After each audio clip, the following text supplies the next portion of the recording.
திருப்பத்தூர் அருகே பேருந்து நிறுத்தத்தில் நிற்காமல் சென்ற அரசு பேருந்து ஓட்டுநர் பணியிடை நீக்கம் செய்யப்பட்டார்.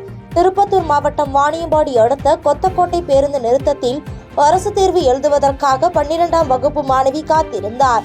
அப்போது ஆலங்காயம் செல்லக்கூடிய அரசு பேருந்து அங்கு வந்த நிலையில் பேருந்து நிறுத்தத்தில் நிற்காமல் சென்றுள்ளது. இதையடுத்து பேருந்தினை பிடித்தபடி மாணவி ஓடிச் சென்ற நிலையில் சிறிது தூரம் சென்ற பிறகு அரசு பேருந்து நிறுத்தப்பட்டது. இது தொடர்பான காட்சிகள் வெளியாகி இணையத்தில் வைரலாகியது. இதனையடுத்து தேர்வுக்காக பேருந்து நிறுத்தத்தில் காத்திருந்த மாணவிக்கு பேருந்தை நிறுத்தாமல் இயக்கிய அரசு பேருந்து ஓட்டுநர் பணியிடை நீக்கம் செய்யப்பட்டார்.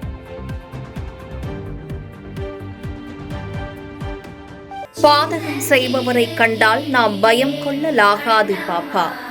மோதி மிதித்துவிடு பாப்பா, அவர் முகத்தில் உமிழ்ந்துவிடு பாப்பா. அண்மை செய்திகளை உடனுக்குடன் தெரிந்து கொள்ள இணைந்திருங்கள் எம் நாடு தொலைக்காட்சியுடன்.